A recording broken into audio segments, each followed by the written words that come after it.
গত ভিডিও পর্যন্ত চতুর্থ শ্রেণীর বাংলাদেশ ও বিশ্ব পরিচয়ে 7 পৃষ্ঠা পর্যন্ত প্রথম অধ্যায়ের বিস্তারিত আলোচনা করেছি। এখন তোমাদেরকে দিব অনুশীলনী সমাধান। অনুশীলনের সমাধানের মধ্যে যে যে বিষয়গুলো আছে সবগুলো আমরা ধারাবাহিকভাবে করার চেষ্টা করব। প্রথমেই আমরা দেখছি যে সঠিক উত্তরের পাশে টিক চিহ্ন দেই। নিচের কোন পরিবেশকে সহজে ও আরামদায়ক করে? নিচের কোনটি পরিবেশকে সহজ ও আরামদায়ক করে? এটি হবে গাছপালা কি করে? পরিবেশকে সহজ এবং আরামদায়ক করে। গাছপালা পরিবেশকে ভালো রাখে। 2 নম্বরে বায়ু দূষণের কারণ কোনটি? বায়ু দূষণের মূল কারণ হলো নগরায়ন। নগরায়ন বায়ু দূষণের মূল কারণ। খ নম্বর সঠিক শব্দ দিয়ে শূন্যস্থান পূরণ করি। প্রাকৃতিক জ্বালানি মজুদ ঢ্যাঁস নয়, অপুরন্ত নয়। আমরা যদি এটা দেখি অসীম নয়। এটা চাইলে তুমি সারা জীবন ব্যবহার করতে পারবে না, এটা একসময় শেষ হয়ে যাবে। 2 নম্বর পাহাড় ও গাছ কাটার ফলে কি হয়? ভূমিক্ষয় হয়। 3 নম্বর মাটি ছাঁকনির মতো কাজ করে বৃষ্টির পানিকে কি করে? পরিষ্কার করে। তাহলে এগুলার উত্তর আশা করি এখন তোমরা পারবে, সুন্দর করে লিখে নিবে। ঘ নম্বরে সত্য হলে পাশে দন্ত্যস্ব এবং মিথ্যা হলে পাশে মি আমরা ব্যবহার করব। উপকূলীয় অঞ্চলে বাঁধ দিয়ে চিংড়ি চাষ করলে মাটির লবণাক্ততা কমে যায়, এটা মিথ্যা কথা। তাহলে এখানে আমরা কি লিখবো? মি লিখবো, মিথ্যা। প্লাস্টিকের বোতল জলাশয়ে ফেললে পানি দূষণ হয়, তাহলে এটা সত্য কথা। তাহলে আমরা দন্ত্যস্ব লিখবো। সৌরশক্তি ব্যবহার পরিবেশের জন্য ক্ষতিকর, সৌরশক্তি ব্যবহার পরিবেশের জন্য ভালো, তাহলে এটা এই লেখাটা মিথ্যা হবে। প্রাকৃতিক পরিবেশের সংরক্ষণ আমাদের কর্মকাণ্ডের উপর নির্ভর করে, তাহলে এটা সত্যি কথা। আমরা যদি ঠিকভাবে প্রাকৃতিক পরিবেশকে ব্যবহার করি তাহলে সেটা ঠিক থাকবে। সংক্ষিপ্ত কিছু প্রশ্ন দিয়েছে আমাদের জীবনে সূর্য কিভাবে গুরুত্বপূর্ণ ভূমিকা রাখে? মাটি দূষণ 3টি কারণ লেখো। বন ধ্বংসের 3টি কারণ লিখতে বলছে এবং আমাদের অর্থনীতিতে পানি সম্পদের 3টি গুরুত্ব লিখতে বলেছে। তো এগুলো একটু ভালো করে দেখবে। আমরা যদি এই প্রশ্নগুলো দেখি, এখানে সত্য মিথ্যারগুলো লিখে দিয়েছে, এখান থেকে তোমরা চাইলে দেখতে পারো, এখান থেকে তোমরা এগুলো দেখে নিতে পারবে।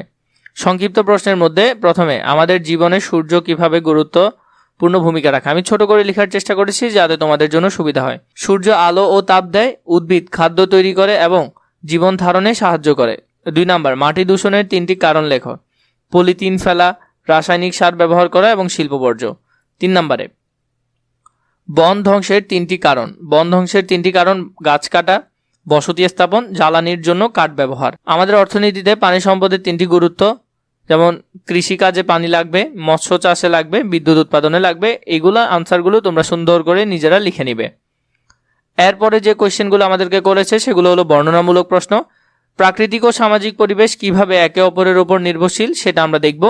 2 নম্বরে প্রাকৃতিক পরিবেশ সংরক্ষণ তোমরা কি কি ভূমিকা পালন করবে তা লেখো। তো এটাও আমরা দেখব। এই 2টা প্রশ্নের উত্তর আমরা দেখব এখন।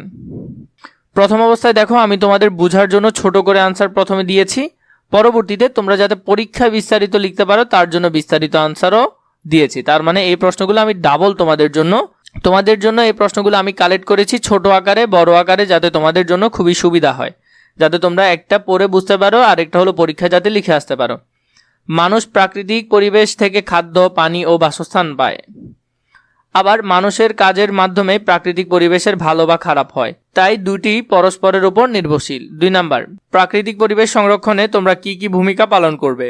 গাছ লাগাবো, ময়লা ফেলবো না, পানি অপচয় করব না এবং সবাইকে সচেতন করব। তাহলে 1 নম্বরে যদি আমরা দেখি, প্রাকৃতিক ও সামাজিক পরিবেশ কিভাবে একে অপরের উপর নির্ভরশীল। প্রাকৃতিক পরিবেশ ও সামাজিক পরিবেশ একে অপরের সঙ্গে গভীরভাবে সম্পর্কযুক্ত। মানুষ প্রাকৃতিক পরিবেশ থেকেই খাদ্য, পানি, বায়ু, বাসস্থান ও নানা প্রকৃতির সম্পদ সংগ্রহ করে। গাছপালা আমাদের অক্সিজেন দেয়। নদী ও জলাশয় থেকে আমরা পানি ও মাছ পাই, আর মাটি থেকে আমরা ফসল উৎপাদন করি। অন্যদিকে সামাজিক পরিবেশের মানুষের আচরণ, কাজকর্ম, সিদ্ধান্তের মাধ্যমে প্রাকৃতিক পরিবেশকে প্রভাবিত করে।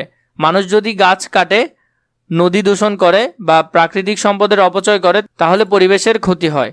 আবার মানুষ সচেতন হলে গাছ লাগায়, পরিবেশ পরিষ্কার রাখে এবং প্রাকৃতিক সম্পদ সংরক্ষণ করে।